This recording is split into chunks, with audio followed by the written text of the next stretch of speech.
Hey there, my name's Dusty Redbird, and I'm working on a video game about running a dwarf pub. Wanted to give a quick update for some of the work I've done in the past week or so. So this is the current version of the game. It'll load up here.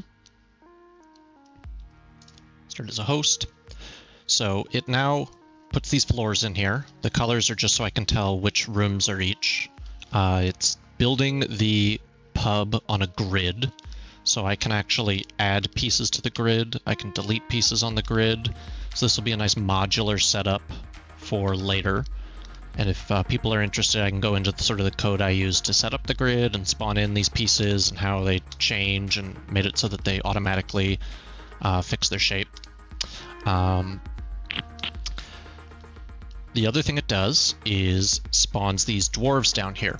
And that's just, I have a game manager, and it basically has a couple of spawn zones on the top and bottom of this hallway that the player can't see in their camera.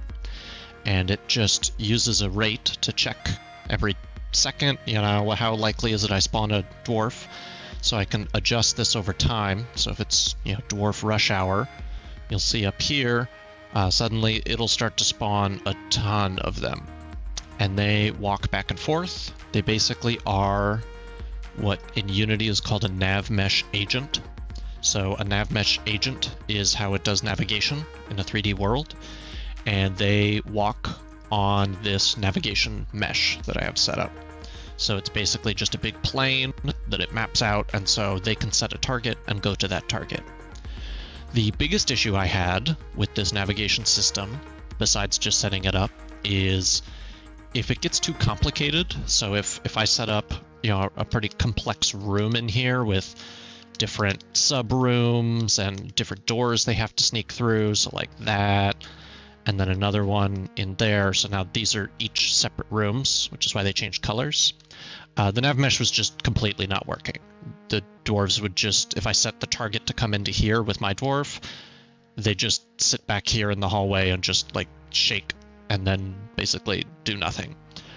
So what I ended up doing was setting up a sort of custom Navmesh system add-on. So instead of them just directly, when they spawn, mapping to where they need to go, so what I'll do here is add a chair, since chairs are what they can map to. So with this chair, I'll add it to my game manager, which basically says the seat is now available in my bar. So if someone spawns, there's a chance that they get assigned that seat. And if they do get assigned that seat, they will navigate to it. And so rather than just doing what would make sense in Unity, which is they spawn, navigate them directly to that chair, instead what I had to do was basically navigate them to the door of the room and then do a search through all the different rooms to find the path of doors that would lead them to that chair. This is the only way I was finally able to get the Navmesh to actually work. So here I'll turn on Path Debugger. Oops. I might have to restart this to get the Path Debugger to work, actually. So if I go to my NPC prefab, turn on Path Debugger. So this is just an object I added that basically draws in the world their pathing. So this is what I was using to figure out why it wasn't working.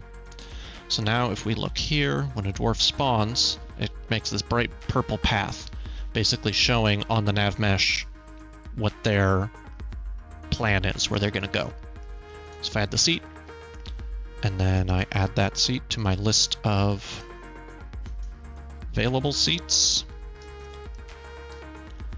Once, I'll just bump up these numbers just to make it happen. Once a dwarf spawns, there it is. You can see his navigation, or her, dwarves can be either one, is now sending him to this door. And then once he gets to this entrance, then he goes to the door, and then he goes to the chair. And so even on a really complex room with lots of different hallways where you have to loop around, it's able to basically recursively find its way to that chair. So those were the main updates for this week. If people want sort of walkthroughs of some of the code, some of the ways I made that happen, I'm happy to do so and make one of those videos.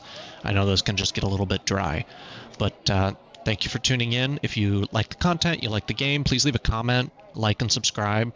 Let me know what you think, and let me know what kind of content you'd like to see, and if you have any feedback, since I'm new to making YouTube videos, so always love to get more feedback. But thank you, have a great day, and appreciate your time.